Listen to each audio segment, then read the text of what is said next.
जय श्री कृष्णा। श्री शिवाय नमस्तुभ्यम। प्रिय श्रोतागणों, 12 जुलाई 2025 से आषाढ़ मास की शुरुआत हो चुकी है और आषाढ़ मास का समापन 10 जुलाई 2025 को होगा। हिंदी कैलेंडर के अनुसार आषाढ़ का महीना चौथा महीना होता है। आज से हम शुरू कर रहे हैं आषाढ़ मास की दिव्य कथाओं की यह पवित्र श्रृंखला, जिसमें हर दिन एक नई प्रेरणा, एक नई सीख और प्रभु से जुड़ने का एक नया माध्यम मिलेगा। इस शुभ प्रारंभ पर हम सब के लिए मंगल कामना करते हैं। जो पीड़ा में है उन्हें शांति मिले, जो भटके हुए हैं उन्हें मार्ग मिले और जो प्रभु की भक्ति में है उन्हें और अधिक गहराई मिले। भगवान श्री कृष्ण से विनती है, हे प्रभु, हर मन में सच्ची भक्ति का दीप जले तथा हर घर में प्रेम, करुणा और सुख पले। तो आइए इस आध्यात्मिक यात्रा की पहले दिन की कथा श्रवण करते हैं। कथा के अंत में हम जानेंगे आषाढ़ मास में कौन कौन से व्रत व त्योहार आते हैं। कथा प्रारंभ करने से पहले आइए हम भगवान विष्णु की स्तुति करते हैं। प्रत्येक कल्प और अनुकल्प में विस्तार पूर्वक रचा हुआ यह समस्त मायामय जगत जिनसे प्रकट होते हैं, जिनमें स्थित रहता है और अंत काल में जिनके भीतर पुनः लीन हो जाता है, जो इस दृश्य प्रपंच से सर्वथा पृथक हैं, जिनका ध्यान करके मुनिजन सनातन मोक्ष पद प्राप्त कर लेते हैं, उन नित्य, निर्मल, निश्चल तथा व्यापक भगवान पुरुषोत्तम को मैं प्रणाम करती हूँ, जो शुद्ध आकाश के समान निर्लेपन, नित्यानंदमय, सदा प्रसन्न, निर्मल, सबके आधार, सबके स्वामी, निर्गुण, व्यक्त और अव्यक्त से परे, प्रपंच से रहित, एकमात्र ध्यान में ही अनुभव करने योग्य तथा व्यापक हैं। समाधि काल में विद्वान पुरुष इसी रूप में जिनका ध्यान करते हैं, जो संसार की उत्पत्ति और विनाश के एकमात्र कारण हैं, जरा अवस्था जिनका स्पर्श भी नहीं कर सकती तथा जो मोक्ष प्रदान करने वाले हैं, उन भगवान श्री हरि को मैं वंदना करती हूँ। पूर्व काल की बात है, परम पुण्यमय पवित्र नैमिषारण्य क्षेत्र में बड़ा मनोहर दृश्य जान पड़ता था। वहाँ सारे मुनि एकत्रित हुए। तरह तरह के पुष्प उस स्थान की शोभा बढ़ा रहे थे। पीपल, पारिजात, चंदन, अगर, गुलाब तथा चंपा आदि अन्य बहुत सारे वृक्ष उनकी शोभा वृद्धि में सहायक हो रहे थे। तरह तरह के पक्षी, नाना प्रकार के मृगों का झुंड, अनेक पवित्र जलाशय तथा बहुत सी बावड़ियाँ उस वन में सुशोभित हो रही थी। ब्राह्मण, क्षत्रिय, वैश्य, शूद्र और अन्य जाति के लोग भी वहाँ उपस्थित थे। ब्रह्मचारी, गृहस्थ, वानप्रस्थ और सन्यासी सभी एकजुट हुए थे। झुंड के झुंड गौ माताएं उस वन की शोभा बढ़ा रही थी। नैमिषारण्य निवासी मुनियों का 12 वार्षिक अर्थात 12 वर्षों तक चालू रहने वाला यज्ञ आरंभ था, जो गेहूँ, चना, उड़द, मूंग और तिल आदि पवित्र अन्नों से यज्ञ मंडप सुशोभित हो रहा था। वहाँ होम कुंड में अग्निदेव प्रज्वलित थे और आहुतियाँ डाली जा रही थी। उस महायज्ञ में सम्मिलित होने के लिए बहुत से मुनि और ब्राह्मण अन्य स्थानों से आए हुए थे। स्थानीय महर्षियों ने उन सभी का यथायोग्य सत्कार किया। ऋत्विजों सहित जब वे सब लोग आराम से बैठ गए, तब परम बुद्धिमान लोमहर्षण सूत जी वहाँ पधारे। उन्हें देखकर मुनिवरों को बड़ी प्रसन्नता हुई। उन सब ने उनका यथोचित सत्कार किया। सूत जी भी उनके प्रति आदर का भाव प्रकट करके एक श्रेष्ठ आसन पर विराजमान हो गई। उस समय सभी ब्राह्मण सूत जी के साथ वार्तालाप करने लगे।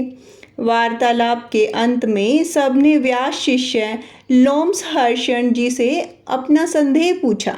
मुनि कहने लगे, साधु शिरोमणि, आप पुराण तंत्र, छहों शास्त्र, इतिहास तथा देवताओं और दैत्यों के जन्म, कर्म और चरित्र सब जानते हैं। वेद शास्त्र, पुराण, महाभारत तथा मोक्ष शास्त्र में कोई भी बात ऐसी नहीं है जो आपको ज्ञात ना हो। हे महामते, आप सर्वज्ञ हैं, अतः हम आपसे कुछ प्रश्नों का उत्तर सुनना चाहते हैं। बताइए, यह समस्त जगत कैसे उत्पन्न हुआ? भविष्य में इसकी क्या दशा होगी? स्थावर जंगम रूप संसार सृष्टि से पहले यह कहाँ लीन था और फिर कहाँ लीन हो जाएगा? मुनियों की बात सुनकर लोमहर्षण जी ने कहा, जो निर्विकार शुद्ध नित्य परमात्मा सदा एक रूप और सर्वविजय हैं, उन भगवान विष्णु को नमस्कार है। जो ब्रह्मा, विष्णु और शिव रूप में जगत की उत्पत्ति, पालन तथा संहार करने वाले हैं, जो भक्तों को संसार सागर से तारने वाले हैं, उन भगवान को प्रणाम है। जो एक होकर भी अनेक रूप धारण करते हैं, स्थूल और सूक्ष्म सब जिनके ही स्वरूप हैं, जो कारण और कार्य समझ जाते हैं तथा मोक्ष के हेतु हैं, उन भगवान विष्णु को नमस्कार है। जो जगत की उत्पत्ति, पालन और संहार करने वाले हैं, जरा और मृत्यु जिनको स्पर्श नहीं कर पाती है, जो सबके मूल कारण हैं, उन परमात्मा विष्णु को नमस्कार है। जो वास्तव में निर्मल ज्ञान स्वरूप हैं, किंतु अज्ञानवश नाना पदार्थों के रूप में प्रतीत हो रहे हैं, जो विश्व की सृष्टि और पालन में समर्थ और उसका संहार करने वाले हैं, सर्वज्ञ हैं, जगत के अधीश्वर हैं, जिनके जन्म और विनाश कभी नहीं होते, जो अव्यय आदि अत्यंत सूक्ष्म तथा विश्वेश्वर हैं, उन श्री हरि तथा ब्रह्मा आदि देवताओं को मैं प्रणाम करता हूँ। तत्पश्चात इतिहास पुराणों के ज्ञाता, वेद वेदांगों के पारंगत विद्वान, संपूर्ण शास्त्रों के तत्वज्ञ पराशर नंदन भगवान व्यास को, जो मेरे गुरुदेव हैं, उन्हें मैं प्रणाम करता हूँ। प्रणाम करके मैं वेद के तुल्य माननीय पुराण का वर्णन करूँगा। पूर्व काल में दक्ष आदि श्रेष्ठ मुनियों के पूछने पर कमल योनि भगवान ब्रह्मा जी ने जो कथा सुनाई थी, वह पाप नाशिनी कथा मैं इस समय कहूँगा। मेरी वह कथा बहुत ही विचित्र तथा अनेक अर्थों वाली होगी। उसमें श्रुतियों के अर्थ का विस्तार होगा। जो इस कथा को सदा अपने हृदय में धारण करेगा अथवा निरंतर सुनेगा, वह अपनी वंश परंपरा को कायम रखते हुए स्वर्ग लोक में प्रतिष्ठित होगा। जो नित्य सत्तत्व रूप तथा कारणभूत अव्यक्त प्रकृति है, उसी को प्रधान कहते हैं। उसी से पुरुष ने इस विश्व का निर्माण किया है। मुनिवरों, अमित तेजस्वी ब्रह्मा जी ने भी पुरुष को समझा। वे समस्त प्राणियों की सृष्टि करने वाले तथा भगवान नारायण के आश्रित हैं। हे मुनिवरों, अब मैं आप सभी से ब्रह्मा जी ने अपने श्रीमुख से जिस कथा का वृतांत सुनाया था, उसका वर्णन करने जा रहा हूँ। ध्यान पूर्वक सुनो। एक समय मुनियों ने कहा, भगवान, हमें तीर्थ की महिमा का विस्तार पूर्वक श्रवण करने पर भी तृप्ति नहीं होती। आप किसी गोपनीय तीर्थ का वर्णन कीजिए। मुनियों की बात सुनकर श्री ब्रह्मा जी कहने लगे, श्रेष्ठ ब्राह्मणों, पूर्व काल में देव ऋषि नारद जी ने मुझसे यही प्रश्न पूछा था। उस समय मैंने प्रयत्न पूर्वक जो कुछ उनसे कहा था, वही तुम्हें भी बतलाता हूँ। देवर्षि नारद ने पूछा था, हे जगतपते, स्वर्ग लोक, मृत्यु लोक और रसातल में कुल कितने तीर्थ हैं तथा सभी तीर्थों में सदा कौन सबसे बढ़कर है? तो ब्रह्मा जी ने कहा, हे देवर्षि, स्वर्ग लोक, मृत्यु लोक और रसातल में 4 प्रकार के तीर्थ हैं। देव, आसुर, आश और मनुष्य, यह तीनों लोकों में विख्यात हैं।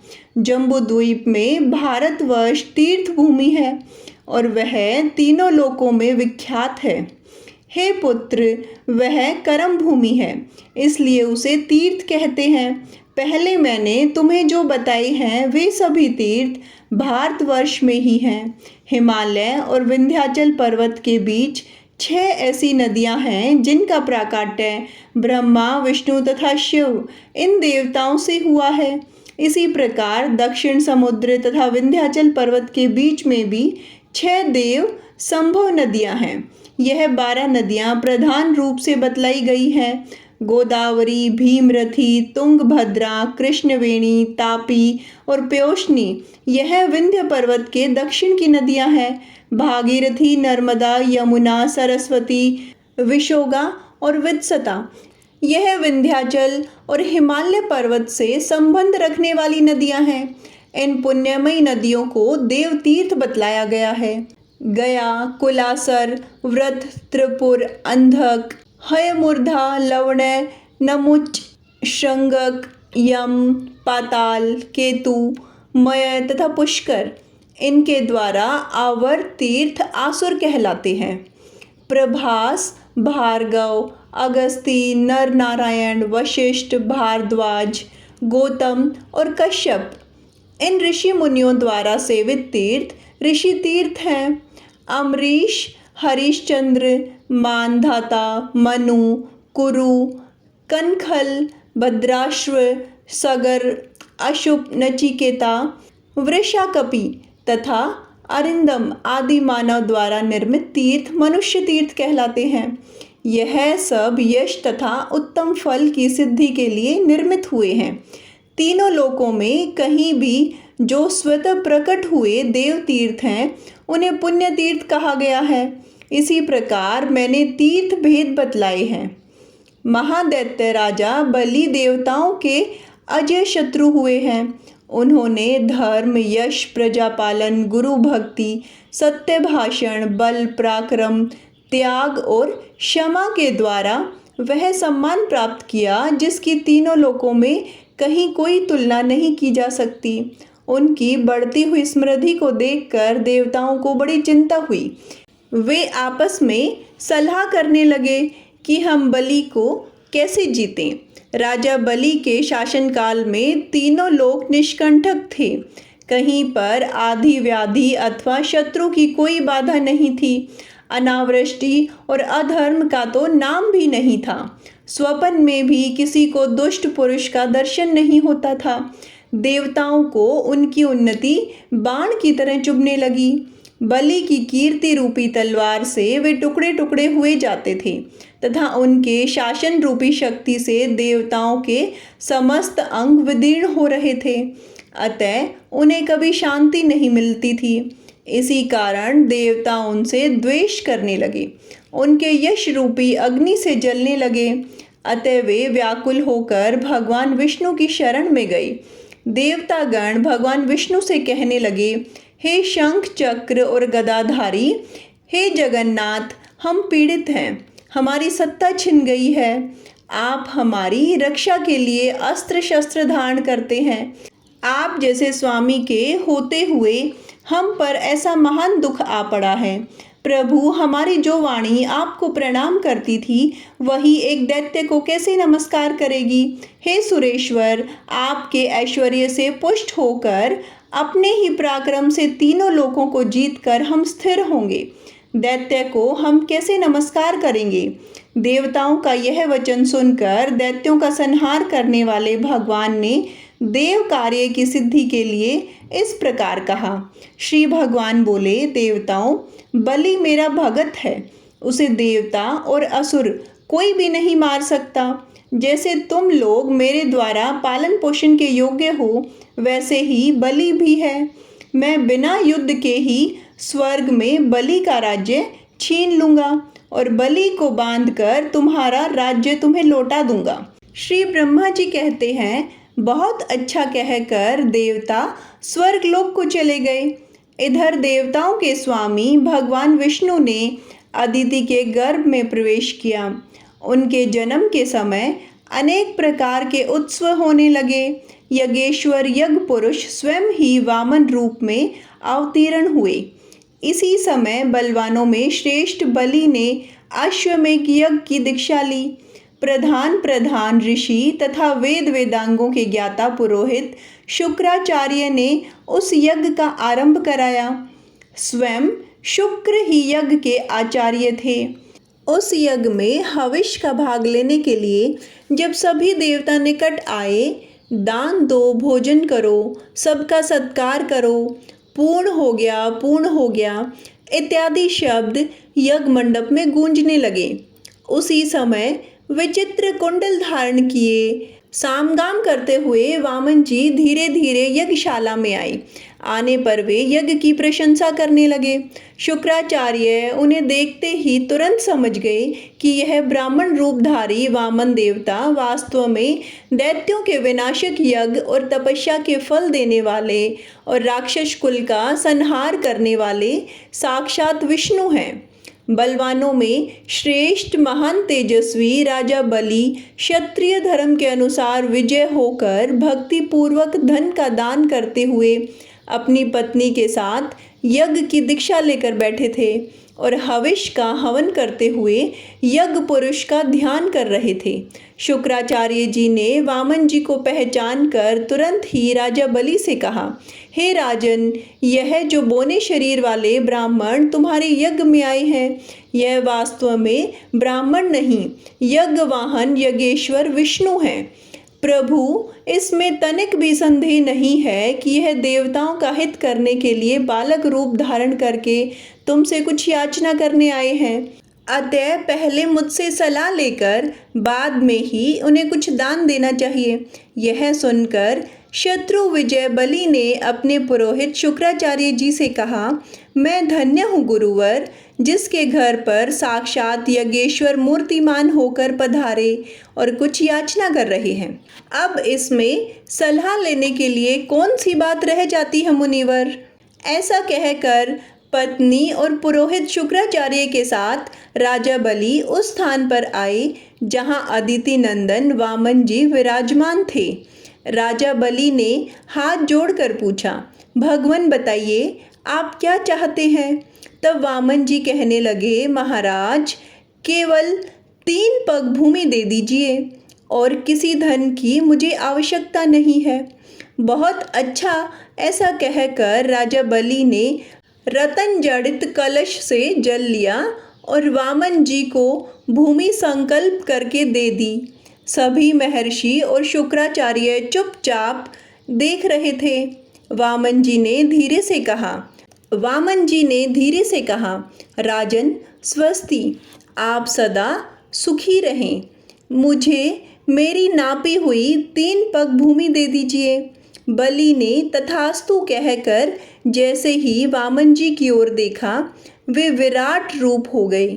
चंद्रमा और सूर्य उनकी छाती के सामने आ गए। उन्हें इस रूप में देखकर स्त्री सहित दैत्यराज बलि ने विनय पूर्वक कहा, जगन्मय विष्णु, आप अपनी शक्ति भर पैर बढ़ाइए।